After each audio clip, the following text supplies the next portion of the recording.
माननीय बंटी पाटील साहेबांच्या नेतृत्वाखाली सुरू झालेल्या या मोर्चात उपस्थित असणारे राजू शेट्टी आणि व्यासपीठावरील सर्वच मान्यवर आणि हजारोच्या संख्येने इथं एकत्रित आलेले आपण कोल्हापूर जिल्ह्यातले शेतकरी, आज न मागितलेल्या रस्त्याच्या विरोधात आपण आंदोलन करतो। आजपर्यंत आपल्याला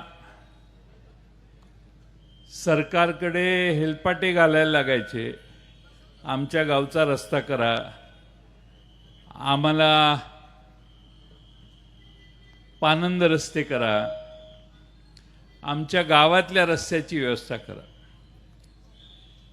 या प्रश्नांकडे तर सरकार दुर्लक्ष करतंय, पण आता न मागितलेला रस्ता सरकार आपल्याला द्यायला लागले। नाव शक्तीपीठ आहे, पण महाराष्ट्रातल्याच नव्हे तर दक्षिण भारतातल्या अनेक भाविकांना वर्षाला पंढरपूरला जावं लागतं। त्या पंढरपुरापासून शक्तीपीठ आता दूर नेलेलं आहे।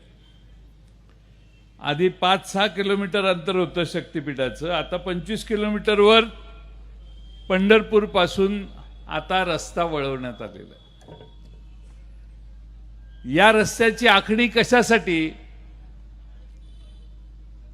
कोणी म्हणतं की गडचिरोलीला खाणीत नवीन खाण सुरू झाली आहे लोहाची, आणि त्याचा माल गोव्याच्या बंदरात पोचवायला। आता गोव्याच्या उद्धारासाठी जर कार्यक्रम असेल तर ह्याला सगळ्या महाराष्ट्राने विरोध केला पाहिजे।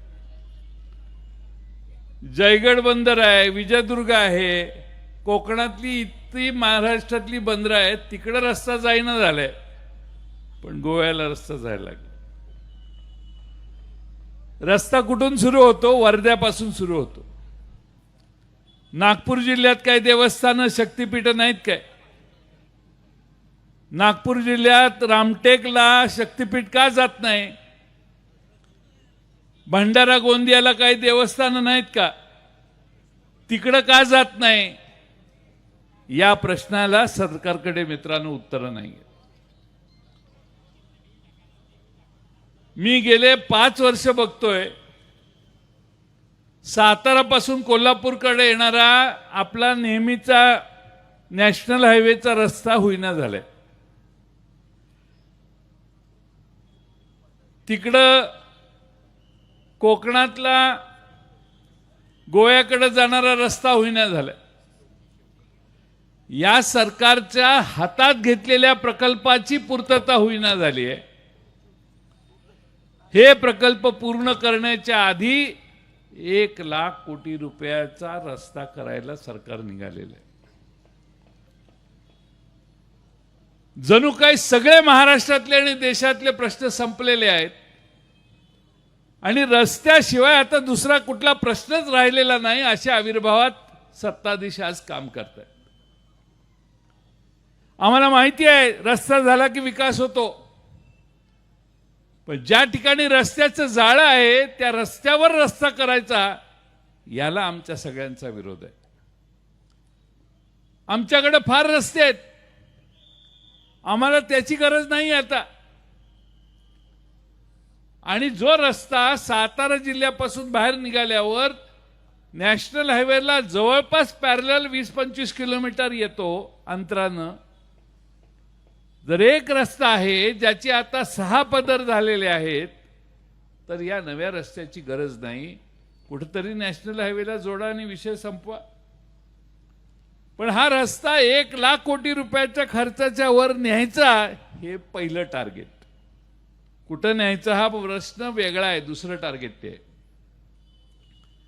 मग हे पैसे महाराष्ट्राच्या तिजोरीतून कधी ना कधी जाणार, टोल बसणार। सत्तेवर येण्याच्या आधी हीच मंडळी सांगत होती महाराष्ट्रातले टोल आम्ही सत्तेवर आल्यावर काढून टाकू म्हणून। पहिल्या महिन्याभरात 2014 सालानंतर ह्यांचं सरकार आल्यावर 10-20-30 टोल रद्द केले.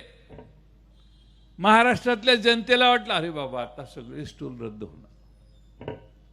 तशी परिस्थिती नाही. आज महाराष्ट्रामध्ये बाकीचे काही मित्रांनो प्रश्न राहिलेत का नाही? पेट्रोल 111 रुपयावर पोचलं. आम्ही मागणी केली पेट्रोल डिझेलवरचा कर महाराष्ट्र सरकारने रद्द करावा, म्हणजे 80 रुपयाला पेट्रोल मिळायला लागेल. त्याच्यावर सरकार बोलत नाही. काल परवा गॅस मागला, कमर्शियल गॅस मागच्या महिन्यात मागला. आता घरगुती बॅग्स आपल्या आमच्या घरातल्या घरगुती भगिनी वापरणारा गॅस पण वाढला. पुढच्या 10-15 दिवसात आणखीन हा महाग गॅस होईल. पेट्रोल महाराष्ट्र केंद्र सरकार खरेदी करायचं, ते इराणवरून यायचं, रशियाहून यायचं.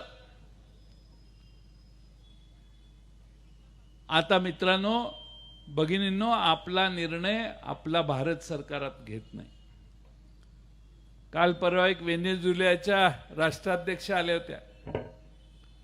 त्यांच्या आधी जो राष्ट्राध्यक्ष होता त्याला त्याच्या घरातनं अमेरिकेनं उचलला, त्याच्या बायको सकट, आणि अमेरिकेला नेला. त्याला आपलं सरकार घाबरतं का काय अशी मला शंका आहे.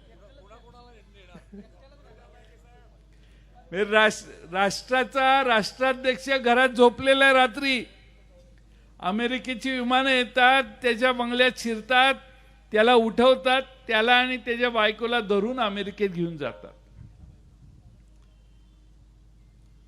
त्या राष्ट्राध्यक्षाला उचलल्यावर नवा राष्ट्रपती केला जातो आणि अमेरिकेचा परराष्ट्र मंत्री भारतात येऊन घोषणा करतो की व्हेनेझुएलाचा राष्ट्रपती आता तुमच्या देशाला भेट द्यायला येणार आहे. व्हेनेझुएलाचा राष्ट्रपती आला आणि त्याने त्याचं तेल आपल्याला घ्यायला लावलं. म्हणजे आता आपल्या हातात नाही आहे कुणाचं तेल जगातनं खरेदी करायचं. आता गावातली आमची भगिनी कुठल्या दुकानातनं तेल खरेदी करायचं हे आई ठरवते आणि मुलाला सांगते त्या दुकानात जाऊन घेऊन ये. पण आता आपल्या देशाचे पंतप्रधान कुणाकडून तेल खरेदी करायचं हे ठरवू शकत नाही. म्हणून तुमच्या पेट्रोल, डिझेल आणि गॅसच्या किमती आता भरमसाठ वाढायला लागलेल्या.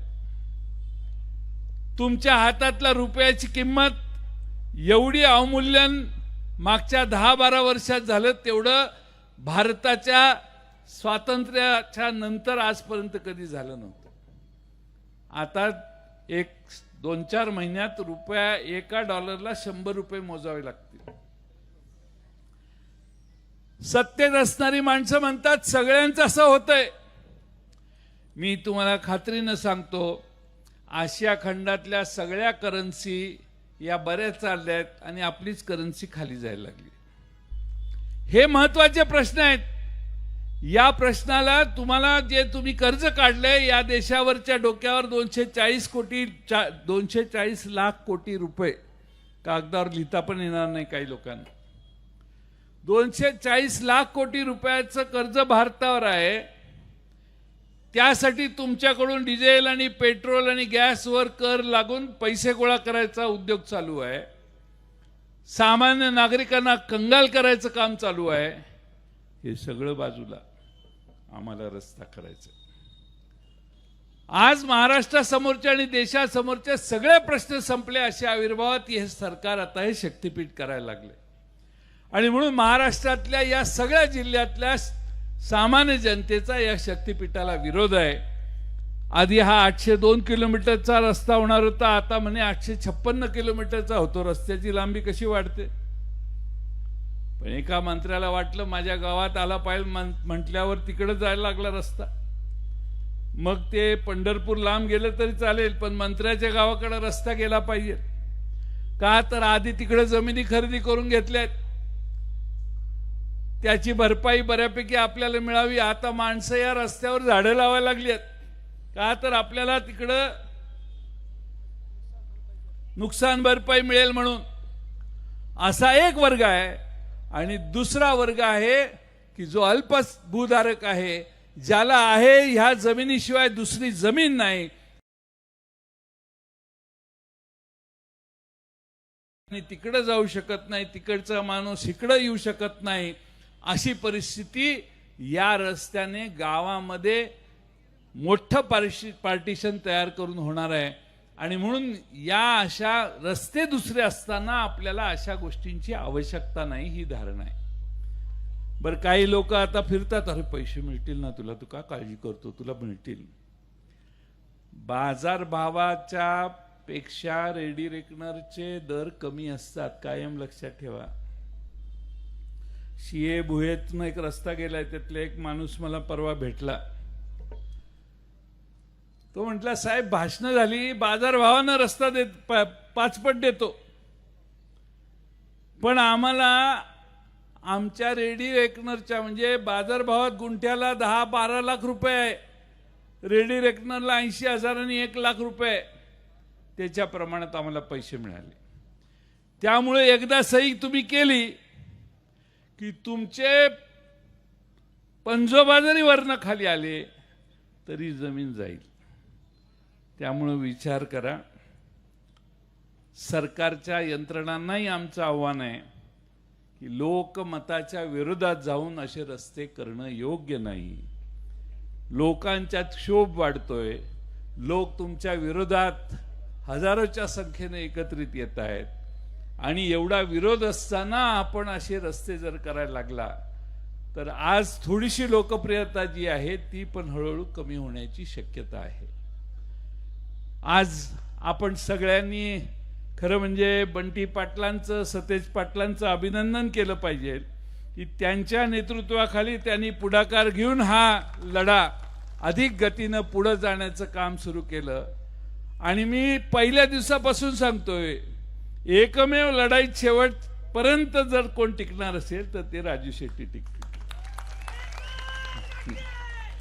त्यांचा माझ्यावर नाही, पण माझा त्यांच्यावर लय भरोसा आहे.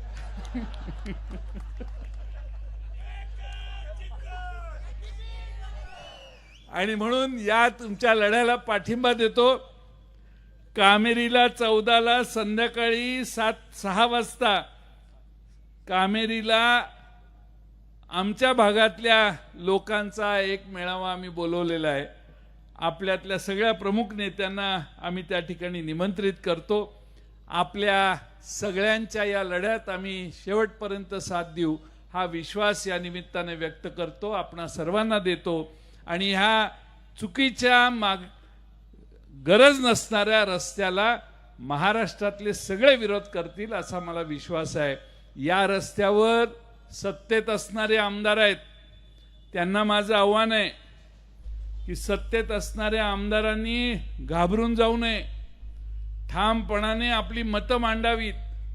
सरकार तुमचं आहे, सरकार सत्तेत तुम्ही आहात, काही अडचण नाही, पण लोकशाहीमध्ये संवाद असावा लागतो, पक्षाच्या अंतर्गत देखील संवाद असावा लागतो.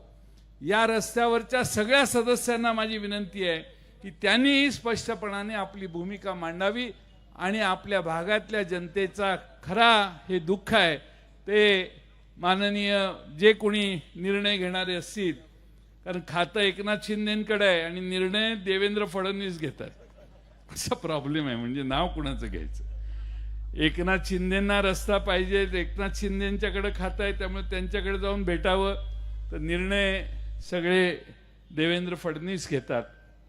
आणि म्हणून या दोघांना आमची विनंती आहे की या मोर्चापासून बोध घ्यावा आणि हा शक्तिपीठाचा आग्रह सोडावा, एवढीच विनंती या निमित्तानं आव्हान त्यांना मी आपल्या सर्वांच्या वतीने करतो.